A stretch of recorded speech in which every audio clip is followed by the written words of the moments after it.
বিসমিল্লাহির রহমানির রহিম। আসসালামু আলাইকুম। কেমন আছেন বন্ধুরা? আজকে আমরা শিখব আরবি হরফ 29টি। আরবি হরফ 29টি। প্রথমে আমরা শুরু করব বিসমিল্লাহির রহমানির রহিম।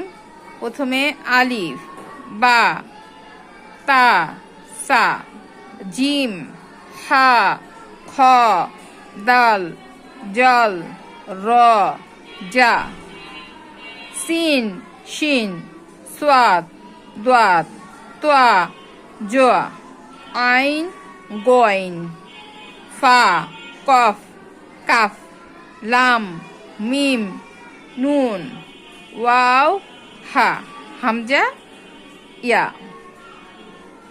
সবাই ভালো করে মনোযোগ দিয়ে চোখ দিয়ে ভালো ভালো করে অক্ষরগুলো দেখবেন, বলবেন মুখে এবং হাতে কাগজে কলমে লিখবেন। তাহলে এটা আমাদের মনের মধ্যে গেঁথে যাবে। আরবি পড়তে আমাদের কোনো কষ্ট হবে না, দেখা মাত্রই আমরা অক্ষর চিনে যাব। তো প্রথমে আবারও আমি বলছি, আবার আমার সঙ্গে সঙ্গে বলুন। আলিফ, বা, তা, সা,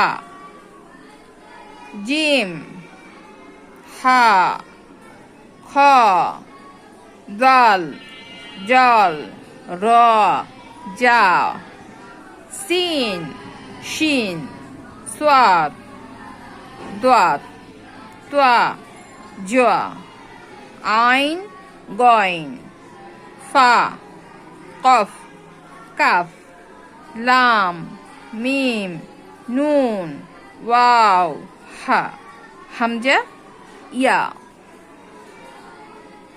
দেখতে পাচ্ছেন? আমি আবারও বলছি, আমার সঙ্গে সঙ্গে বলবেন। আলিফ, বা, তা, সা, জিম, হা, খ, দাল, জাল, র, জা, সিন, শিন, সোয়াদ, দোয়াত, তোয়া, জোয়া, আইন, গইন, ফা, কফ, কাফ, লাম, মিম, নুন, ওয়াও, হা, হামজা, ইয়া। তো দর্শক, আপনারা দেখতে পেলেন আরবি হরফ 29টি কত সহজ, কত সহজেই আমরা এই অক্ষরগুলো ভালো মতো শিখতে পারলে আরবি লেখা সুন্দর করে পড়তে পারবো, বলতে পারবো। সবাইকে